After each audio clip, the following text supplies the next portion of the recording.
President Trump meets with military brass. Reuters. President Donald Trump suggested Thursday that his administration was prepared to take dramatic action vis-a-vis the Iranian regime, speaking out during a meeting with military leaders and their families in the White House.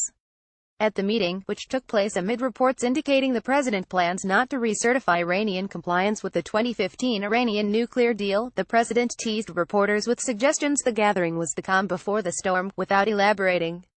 The president invited reporters for the photo op during the meeting, which preceded a White House dinner with military leaders and their families, yet declined to explain the significance of the event. Trump asked journalists present if they knew what this represents. "Maybe it's the calm before the storm," the president added. "Yeah, we'll find out." President Trump did make a reference to the Iranian government during the meeting, however, shedding some light onto his otherwise cryptic comments.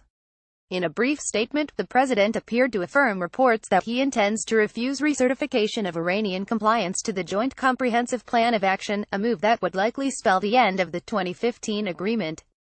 By law, the president must report to Congress on Iran's compliance with the JCPOA every 90 days. Failure to recertify Iranian compliance would force Congress to respond within 60 days, either restoring U.S. sanctions on the Tehran regime and likely forcing an end to the deal itself, or moving to alter the sanctions regime. Removal of those sanctions targeting Iran's nuclear program was a key condition for securing Iranian agreement to the JCPOA. President Trump has thus far recertified Iran twice, but according to sources in Washington, is now expected to declare Iran in violation of the deal. During his statement Thursday night, however, the president went beyond Iran's nuclear program, addressing Iranian aggression generally. The Iranian regime supports terrorism and exports violence, bloodshed and chaos across the Middle East, Trump said.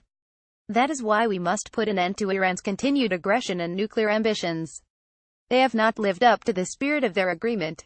Democrats, and even some senior Trump administration officials, backed recertification and the continuation of the JCPOA.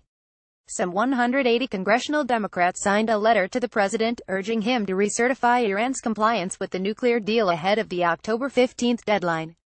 But some Republican lawmakers, including Texas Senator Ted Cruz and Arkansas Senator Tom Cotton, strongly objected to recertification, citing Iran's refusal to permit the International Atomic Energy Association's inspection teams to perform on-site checks of military bases suspected of being used by Iran's nuclear program. The IAEA's admission that they are unable to verify a fundamental provision under the nuclear deal, that the Iranians are not engaging in activities or using equipment to develop a nuclear explosive device, is highly alarming. In these circumstances, issuing a compliance certification would be a serious mistake, Cruz said. If the Iranians are serious about a peaceful program, they need to prove it.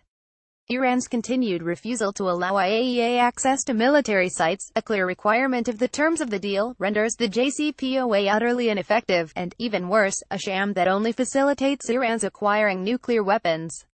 This absence of any meaningful verification is yet another reason to vitiate this foolhardy agreement. Tagsrin, Donald Trump, Iranian nuclear program, Iranian nuclear deal.